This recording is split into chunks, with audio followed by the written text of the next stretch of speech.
لڑکی والوں سے مختلف بہانوں سے جہیز کی مانگ کی جاتی ہے۔ بائک اور کار سے بات شروع ہوتی ہے اور کیش، فلیٹ اور بنگلے تک بات پہنچ جاتی ہے۔ کیا اس طریقے سے جہیز کی ڈیمانڈ کرنا صحیح ہے؟ کیا یہ چیز درست ہے؟ اسلام کی نگاہ میں جہیز کی حیثیت کیا ہے اور دین اسے کس طریقے سے دیکھتا ہے؟ آئیے جانتے ہیں اس ویڈیو میں۔ نقطۂ نگاہ حوزہ علمیہ قم کی طلاب کی جانب سے نشر ہونے والا ایسا پروگرام ہے جس میں ہماری ہر بات مستند اور مستدل یعنی اوتھینٹک اور ریشنل ہوتی ہے، اور تمام پوائنٹس جو پیش کیے گئے ہیں ڈسکرپشن میں ان کے ریفرنسز موجود ہیں۔ یوٹیوب انالیٹکس کے مطابق ہمارے ویورز میں سے 76% لوگوں نے ہمارے چینل کو سبسکرائب نہیں کیا ہے اور صرف 25% سبسکرائبرز نے ہی بیل آئیکن کو پریس کیا ہے۔ ہم تمام ویورز سے درخواست کرتے ہیں کہ ہمارے چینل کو سبسکرائب کریں اور بیل آئیکن کو پریس کریں تاکہ ہماری لیٹسٹ ویڈیوز آپ تک پہنچ سکیں۔ اعوذ باللہ من الشیطان الرجیم، بسم اللہ الرحمن الرحیم۔ جہیز کا مانگنا اور اس کا ڈیمانڈ کرنا ہمارے سماج کی بڑی برائیوں میں سے ایک ہے۔ ہو سکتا ہے کہ جہیز کی ڈیمانڈ اور اس کا لینا دینا بہت سے لوگوں کی نگاہ میں چھوٹی سی بات ہو، لیکن یہ عمل ہمارے سماج میں کتنی بڑی مشکلات پیدا کرتا ہے اور کتنی زیادہ برائیاں پیدا کرتا ہے، آئیے دیکھتے ہیں اس رپورٹ میں۔ ہندوستان میں 1961 میں ڈاوری پروہیبیشن ایکٹ کے مطابق جہیز کو اللیگل قرار دیا گیا، لیکن اس کے باوجود تمام رپورٹس یہ بتاتی ہیں کہ ملک میں جہیز کا رواج بڑھتا ہی جا رہا ہے۔ NCRB کی رپورٹ کے مطابق ہندوستان میں 1995 سے 2005 تک جہیز کی وجہ سے قتل کی واردات میں 61% اضافہ ہوا ہے اور 93% کیسز کی چارج شیٹ فائل ہوئی، لیکن ان میں سے صرف 1/3 لوگ ہی مجرم ثابت ہو سکے ہیں۔ اور رپورٹس یہ بھی بتاتی ہیں کہ اکثر کیسز میں عورتیں ظلم سہ لیتی ہیں اور FIR بھی درج نہیں کراتی ہیں۔ اس سے یہ اندازہ لگایا جا سکتا ہے کہ یہ پرابلم ہمارے سماج میں کتنی شدید ہو گئی ہے۔ ایک رپورٹ کے مطابق ہندوستان میں ہر گھنٹہ ایک عورت کا قتل اس وجہ سے ہوتا ہے کہ وہ جہیز کی مانگ پوری نہیں کر پاتی ہے۔ وہیں دوسری طرف زیادہ جہیز کی مانگ کی وجہ سے لڑکی کو بوجھ سمجھا جانے لگا ہے، اور اس خوف سے کہ جب یہ بچی بڑی ہوگی تو اس کو جہیز دینا پڑے گا، لڑکیوں کو ماں کے پیٹ میں یا ان کے پیدا ہونے کے بعد قتل کر دیا جاتا ہے۔ ایک رپورٹ کے مطابق آج ہندوستان میں 6 کروڑ لڑکیاں لاپتہ ہیں، جن کے بارے میں زیادہ احتمال اس بات کا ہے کہ انہیں مار دیا گیا ہے، اور ہر دن 2000 بچیوں کو یا تو ماں کے پیٹ میں یا تو پیدا ہونے کے بعد مار دیا جاتا ہے۔ اس کے علاوہ جہیز کی وجہ سے شادی شدہ لڑکیوں کی ایک بڑی تعداد کو یا میکے بھیج دیا جاتا ہے یا ان کا طلاق ہو جاتا ہے۔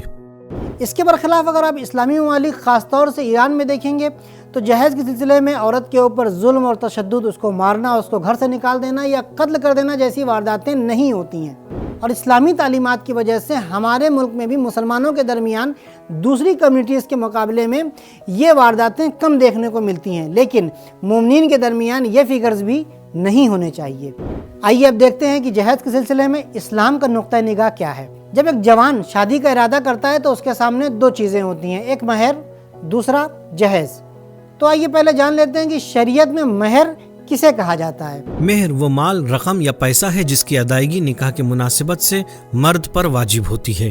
امام جعفر صادق علیہ السلام کا ارشاد ہے، مہر وہی مال یا چیز ہے جس پر طرفین راضی ہو جائیں، اب وہ کم ہو یا زیادہ۔ اسی طرح سے قرآن مجید میں ارشاد ہوتا ہے، اور عورتوں کے حق کے مہر خوش دلی سے ادا کرو۔ ابھی تک ہم نے قرآن اور روایات کی روح سے یہ جانا کہ مہر کسے کہا جاتا ہے۔ اب آئیے دیکھتے ہیں کہ شریعت میں جہیز کی ڈیفینیشن کیا ہے۔ جہیز اس سامان کو کہتے ہیں جو دلہن اپنے گھر سے لے کر اپنے شوہر کے گھر آتی ہے، لیکن شریعت میں لڑکی یا اس کے گھر والوں کو جہیز دینا واجب نہیں ہے، اور اگر وہ جہیز لاتی بھی ہے تو اس کی مالک وہ خود ہے، تو لڑکے والوں کی طرف سے جہیز کی ڈیمانڈ کرنا بالکل ہی صحیح نہیں ہوگا۔ سوال یہ پیدا ہوتا ہے کہ ہمارے سماج میں جہیز کی ڈیمانڈ کا کلچر کہاں سے آیا ہے، اس غلط رسم کی وجہ کیا ہے، آئیے جاننے کی کوشش کرتے ہیں۔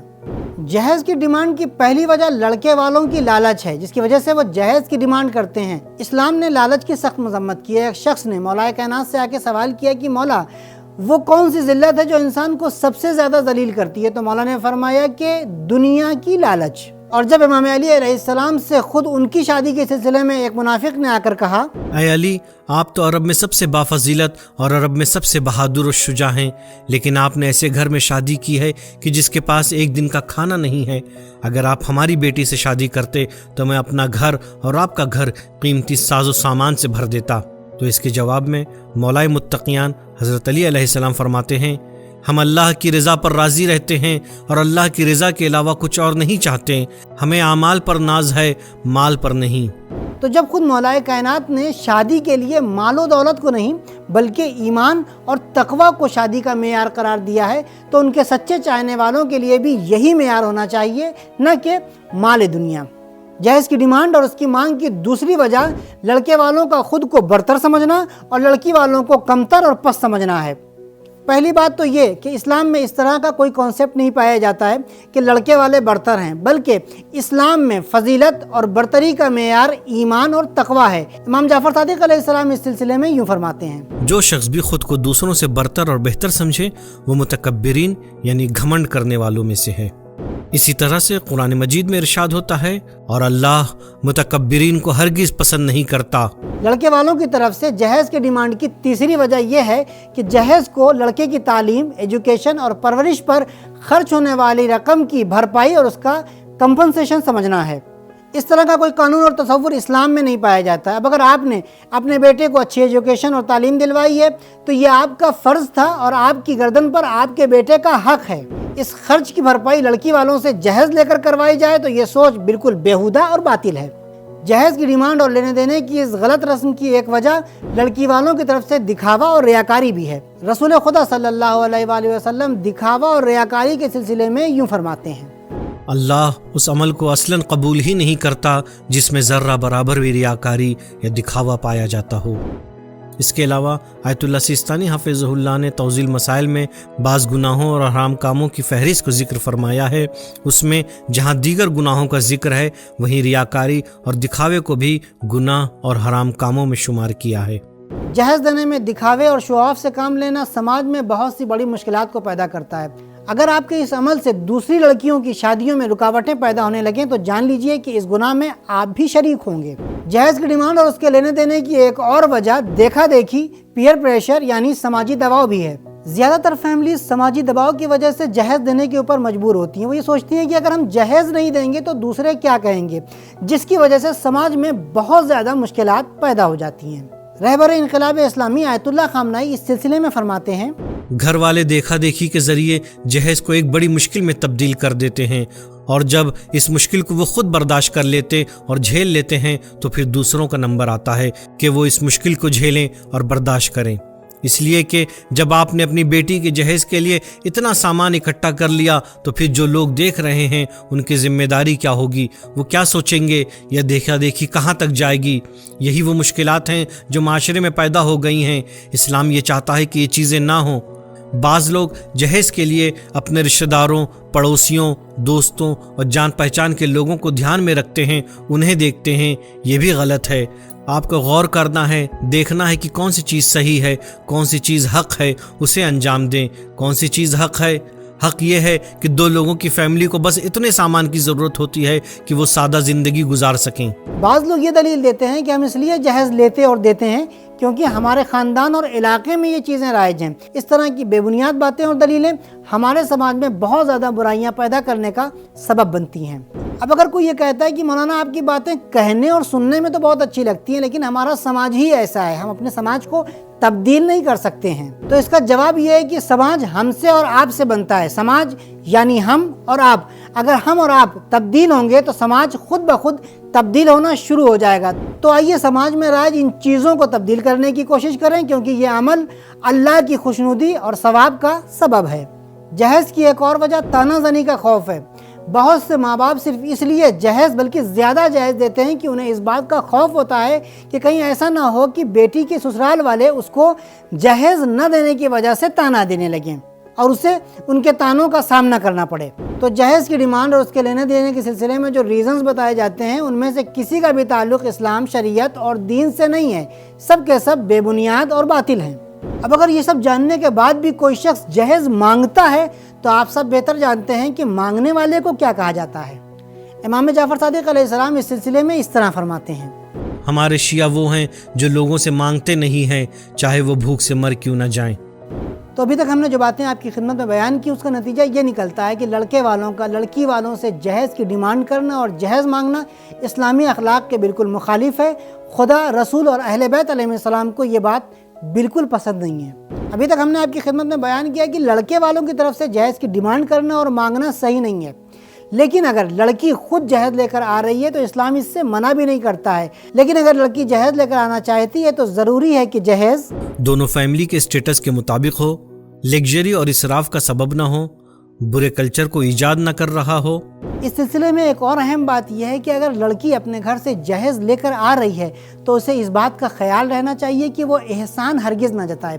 رسول خدا صلی اللہ علیہ وآلہ وسلم اس بات کی مذمت کرتے ہوئے فرماتے ہیں، اگر زمین پہ موجود تمام سونے چاندی سے بنی ہوئی چیز کو بھی عورت اپنے شوہر کے گھر لے جائے اور پھر کسی ایک دن بھی شوہر پر احسان جتا دے اور یہ کہے کہ تم کون ہو، یہ سارا مال تو میرا ہے، اس صورت میں عورت کا تمام اجر و ثواب ضائع ہو جائے گا، وہ سب سے زیادہ عبادت کرنے والی ہی کیوں نہ ہو، مگر یہ کہ وہ توبہ کر لے اور اپنے شوہر سے معافی مانگ لے۔ اب سوال یہ پیدا ہوتا ہے کہ دلہن جو جہیز لے کر آ رہی ہے اس کا مالک کون ہے؟ اسلامی نقطہ نگاہ سے جہیز کے سامان کی مالک خود دلہن ہوتی ہے۔ امام جعفر صادق علیہ السلام اس سلسلے میں یوں فرماتے ہیں، ان دونوں پہاڑوں یعنی مکہ اور اس کے اطراف میں رہنے والوں سے پوچھو گے تو وہ تمہیں بتائیں گے کہ عورت جہیز اور سامان علی اعلان اپنے گھر سے لے کر مرد کے گھر آتی ہے، تو اگر عورت اور مرد میں اختلاف ہو جائے تو وہ جہیز و سامان جو عورت لے کر آئی ہے وہ اسی کا ہے اور اس کو دے دیا جائے گا۔ اکثر یہ دیکھا گیا ہے کہ دلہن جو جہیز لے کر آتی ہے لڑکے کے گھر والے اسے اپنے قبضے میں لے لیتے ہیں، اسے استعمال کرنا شروع کر دیتے ہیں اور اس کی اجازت کے بغیر اسے دوسروں کو بھی دے دیتے ہیں اور اختلاف کی صورت میں اسے واپس بھی نہیں کرتے ہیں۔ اس حدیث سے ہمیں یہ پیغام ملتا ہے کہ جہیز کے سامان کی مالک عورت ہوتی ہے، شوہر جہیز کے سامان کا مالک نہیں ہوتا ہے۔ اگر جہیز کا سامان مہر کے پیسے سے بھی لیا جائے تب بھی اس کی مالک عورت ہی ہوگی، کیونکہ مہر عورت کی ذاتی ملکیت ہوتی ہے۔ اور لڑکی کا شوہر کے گھر جہیز لانے کا مطلب یہ نہیں ہوتا ہے کہ اس نے شوہر کو جہیز کا مالک بنا دیا ہے یا اس مال میں اسے شریک کر لیا ہے۔ ہاں، شوہر معمول کے مطابق اس سامان کو استعمال ضرور کر سکتا ہے۔ ابھی تک ہم نے آپ کی خدمت میں بیان کیا کہ جہیز کی ڈیمانڈ کرنا، جہیز مانگنا مناسب عمل نہیں ہے اور اس سے بہت سی برائیاں سماج میں پیدا ہوتی ہیں۔ اسلام کے نقطہ نگاہ سے بھی جہیز کی ڈیمانڈ کرنا اور مانگنا صحیح نہیں ہے۔ اب آئیے دیکھتے ہیں کہ اس کا راہ حل کیا ہے۔ شادی، مہر اور جہیز کے سلسلے میں امام علی اور حضرت زہرا کو اپنا رول ماڈل بنائیں اور ان کی پیروی کریں۔ علامہ مجلسی بحر الانوار میں روایت نقل کرتے ہیں کہ رسول اکرم صلی اللہ علیہ وآلہ وسلم نے حضرت علی علیہ السلام سے سوال کیا، یا علی، تمہارے پاس شادی کے لیے مال دنیا میں سے کیا ہے؟ آپ نے فرمایا، تلوار، اونٹ اور زیرہ۔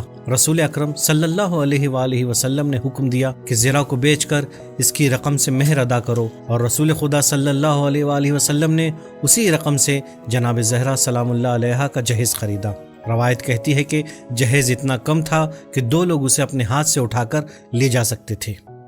یعنی پہلے امام علی علیہ السلام نے مہر ادا کیا اور اس کے بعد جناب زہرا سلام اللہ علیہا کا اسی مال سے جہیز خریدا گیا۔ اس کا مطلب یہ ہوا کہ پہلے مہر ادا کیا جائے تاکہ اس مال سے دلہن کا جہیز لایا جا سکے، اور یہ بات رسول خدا صلی اللہ علیہ وآلہ وسلم کی سنت بھی ہے اور امام علی اور حضرت زہرا سلام اللہ علیہما کی سیرت بھی۔ دوسری بات یہ کہ توقعات کو کم رکھا جائے اور کم وسائل کے ساتھ زندگی جینے کا سلیقہ سیکھا جائے۔ اس کے علاوہ ہر فیملی کو اپنے اسٹیٹس کے مطابق مہر اور جہیز کا انتظام کرنا چاہیے۔ اس بات کا خیال رہے کہ کامیاب شادی کا معیار دلہا اور دلہن کا اخلاق ہے، کیونکہ زندگی میں محبت اور خوشی اسی اخلاق اور اسپریچولیٹی کے ذریعے سے ہی آتی ہے۔ قرآن کریم میں اللہ نے مردوں کو خواتین کا سرپرست قرار دیا ہے۔ ارشاد ہوتا ہے، مرد عورتوں کے محافظ و منتظم ہیں، اس لیے کہ اللہ نے بعض مردوں کو بعض عورتوں پر فضیلت دی ہے۔ چنانچہ بیوی کا نان و نفقہ اور اس کے خرچ کی ذمہ داری شوہر کے اوپر ہے۔ اسی طریقے سے گھر کی اور خانوادے کی ذمہ داری اور وہاں کے اخراجات کو پورا کرنا مرد کے ذمہ ہے۔ لہٰذا مرد کے لیے مناسب نہیں ہے کہ وہ جہیز کی ڈیمانڈ اور اس کی مانگ کرے۔ تو اب مرد کو چاہیے کہ اپنی ذمہ داریوں اور فرائض کو پورا کرتے ہوئے اپنی عزت اور وقار کو محفوظ رکھے اور جہیز کی ڈیمانڈ کر کے خود کو ذلیل اور رسوا نہ کرے۔ دوستوں، ہم نے اس ویڈیو میں آپ کی خدمت میں بیان کیا کہ اسلامی نقطہ نگاہ سے جہیز کی کیا حیثیت اور کیا اہمیت ہے، اور اسلام کی نگاہ میں جہیز کی ڈیمانڈ کرنا اور جہیز مانگنا مناسب اور درست عمل نہیں ہے۔ انشاءاللہ نقطہ نگاہ میں ایک نئے ٹاپک کے ساتھ اگلے ہفتے آپ کی خدمت میں حاضر ہوں گے۔ تب تک کے لیے خدا حافظ۔